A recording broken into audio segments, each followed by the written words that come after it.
Shell executives charged in OPL 245 bribery case. 4 senior executives of Royal Dutch Shell have been charged by an Italian court for their role in a bribery scheme involving a former Nigerian petroleum minister, Dan Etete, that deprived Nigeria of over $1 billion.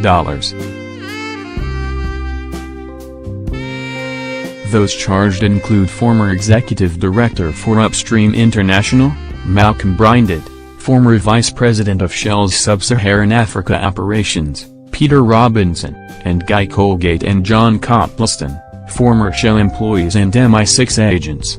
The 4 executives were charged alongside Shell.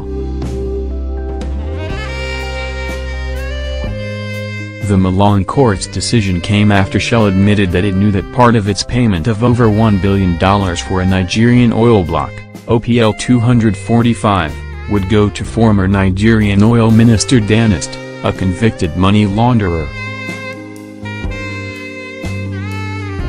In April 2017, 2 investigative journalism organizations, Global Witness and Finance Uncovered, revealed that Shell had knowledge that part of its $1.1 billion payment would go to Mr. Etete, contrary to earlier claims that it had only paid the Nigerian government.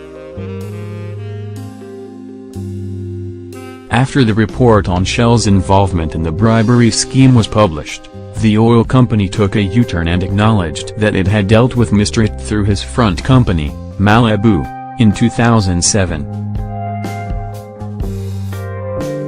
Mr. Etete, who served as petroleum minister under former military dictator Sani Abacha, had awarded the OPL 245 block to his front company, Malibu. He was later convicted of money laundering in France.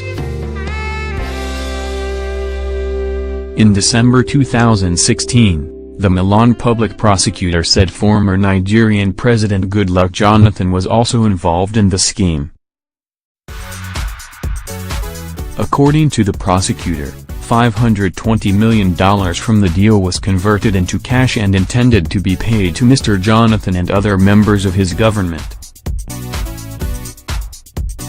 Following Shell's acknowledgement that it had dealt with a convicted money launderer, Italian authorities slammed the 4 oil executives with bribery charges. Mr. Brinded has since stepped down from his post as chairman of the Board of Trustees due to the legal action.